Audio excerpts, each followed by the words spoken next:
बिस्मिल्लाहिर्रहमानिर्रहीम अस्सलाम वालेकुम। दोस्तों, मैं आपकी खिदमत में हाज़िर हूँ फॉरेक्स मार्केट में गोल्ड के इंट्राडे और शार्ट टर्म एनालिसिस के साथ। अच्छा दोस्तों, पिछले 1 2 3 4 5 तकरीबन 5 दिन से मार्केट साइडवे चल रही है और इसका ट्रेंड ना तो बेरिश है ना बुलिश है, तो इसको जस्ट साइडवे ही कह सकते हैं। हाँ, अलबत्ता ये ज़रूर है कि मार्केट किसी फंडामेंटल न्यूज़ का वेट कर रही है कि मार्केट को कहीं से कुछ पंप मिले और मार्केट ऊपर जाए। तो रही बात नीचे आने की, मेरे ख़्याल में अभी इसकी कोई ना मुस्तक़बिल करीब में कोई इसकी उम्मीद मुझे नज़र नहीं आ रही, क्योंकि जब तक वार सिचुएशन ख़त्म नहीं होती मार्केट ने बुलिश ही रहना है और मार्केट ने टॉप पे रहना है। तो एक पिछली वीडियो में मैंने ये भी बताया था कि अगर वार ख़त्म हो जाती है तो मार्केट नियर अबाउट 100 150 या 200 मैक्सिमम $200 नीचे आ सकती है। लेकिन फ़िलहाल इसकी उम्मीद इंट्राडे में मेरे ख़्याल में नहीं है। हाँ, मंथली में हो सकती है या फ्यू वीक लगा लें तो तब हो सकती है। अभी लेटेस्ट मेरे ख़्याल में कुछ ऐसा नहीं है, तो हम रेगुलर ट्रेड इंट्राडे के हवाले से ही डिस्कशन ज़्यादा करेंगे। तो डेली का टाइम फ्रेम है हमारे पास। डेली का टाइम फ्रेम देखें, ये जो अगर फ़ैबो रिट्रेसमेंट लगाई जाए तो मार्केट 50% रिट्रेसमेंट कंप्लीट करके ठहरी हुई है। फ़र्ज़ करें अगर नीचे आती है, सपोज़ कर लेते हैं किसी न्यूज़ इम्पैक्ट की वजह से मार्केट नीचे आती है, तो ज़्यादा से ज़्यादा कहाँ तक आ सकती है? दोबारा 50 को टैप कर सकती है। 2618, 2624, 2624 ये ज़्यादा बेस्ट रहेगा। ठीक है जी। तो यहाँ इस एरिया को टैप कर सकती है। तो इस एरिया को अगर टैप करेगी तो फिर यहाँ से स्ट्रॉन्ग बुलिश हो सकती है मार्केट, और फिर ये अपना नया हायर हाई भी पॉसिबल है लगा सकती है। डेली का टाइम फ्रेम H4 क्या कहानी सुनाता है। अच्छा, H4 में हमेशा से मैं आपको, जब से मैं वीडियो बनाने लगा हूँ तो तब से मैं D1 में और H4 में 50 का मूविंग एवरेज यूज़ करता हूँ। आपको भी इल्म है, आपका भी एक्सपीरियंस हो चुका होगा। देखें, सपोज़ मार्केट नीचे उतर आती है, 50 के मूविंग एवरेज से नीचे उतर आती है, तो क्या ये नीचे ही रहेगी? हरगिज़ नहीं। नीचे विक छोड़ सकती है, नीचे एक कैंडल दे सकती है। इससे ज़्यादा अगर आप हिस्ट्री देखें मार्केट की, तो मार्केट बिल्कुल इसके ऊपर मतलब मूव करती है 50 के मूविंग एवरेज के ऊपर। ये देखें, यहाँ कैंडल दी और फौरी तौर पर मार्केट ने अपनी पोजीशन बदला और ऊपर चली गई। ठीक है जी। ये देखें, यहाँ थोड़ी सी कंसोलिडेशन की, लेकिन 50 के नीचे 200 का मूविंग एवरेज था, मार्केट 200 के मूविंग एवरेज से सपोर्ट ली और ऊपर चली गई।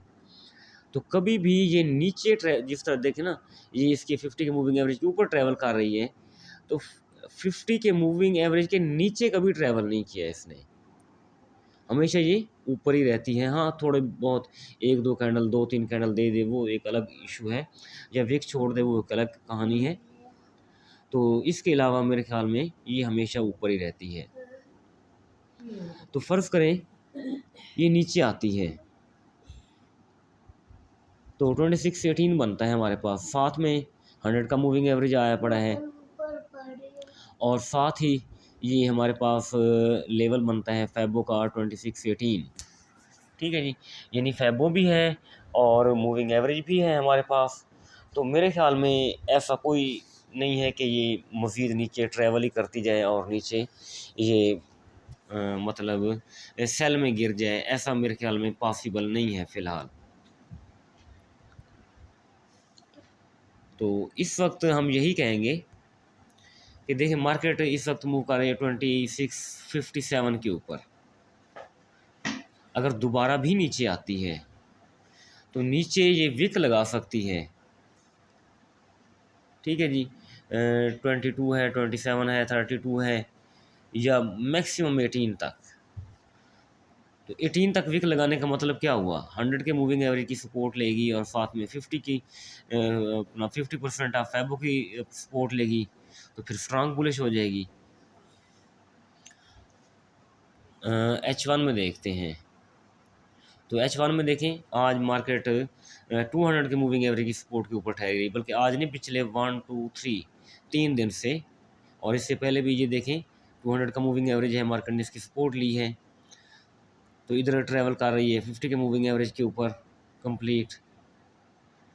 तो मेरे ख्याल में जो सेल है वो सेल का बटन मशीन से निकाल दें आप, कि मार्केट सेल आएगी और हम सेल करेंगे, नहीं ये पॉसिबल नहीं है। एवरी डे बाय करते जाएं तो वो ज़्यादा। आज भी जो अपना सुबह सुबह मैंने अर्ली मॉर्निंग जोन शेयर किया, तो उसमें मैंने ये दे दिया कि यहाँ से हम बाय करेंगे 40 से।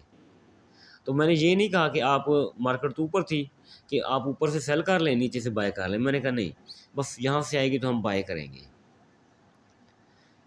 तो बेहतर है मार्केट जहाँ भी डिप लगाए, जितना भी डिप लगाए, तो डिप से बाय करेंगे।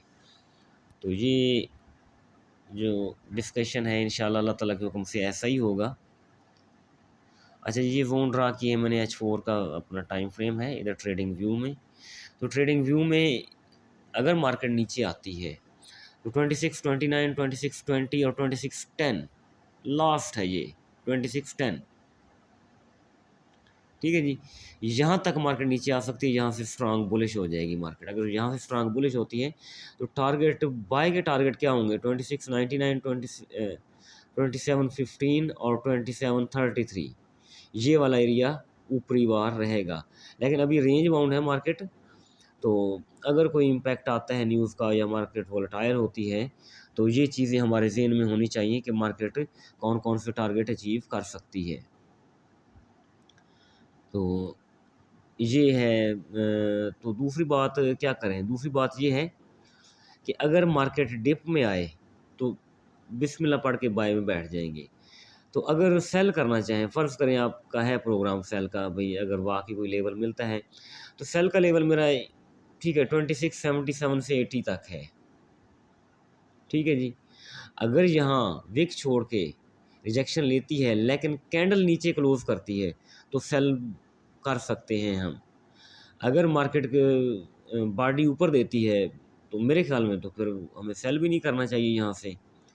तो सेल के लिए भी जब तक हमें कोई एविडेंस ना देगी मार्केट, स्ट्रॉन्ग एविडेंस, मतलब ऊपर विक छोड़ के नीचे बॉडी दे दे, तो फिर तो सेल करना बनता है किसी हद तक, स्कैल्पिंग सेल, ठीक है, प्रॉपर एसएल के साथ।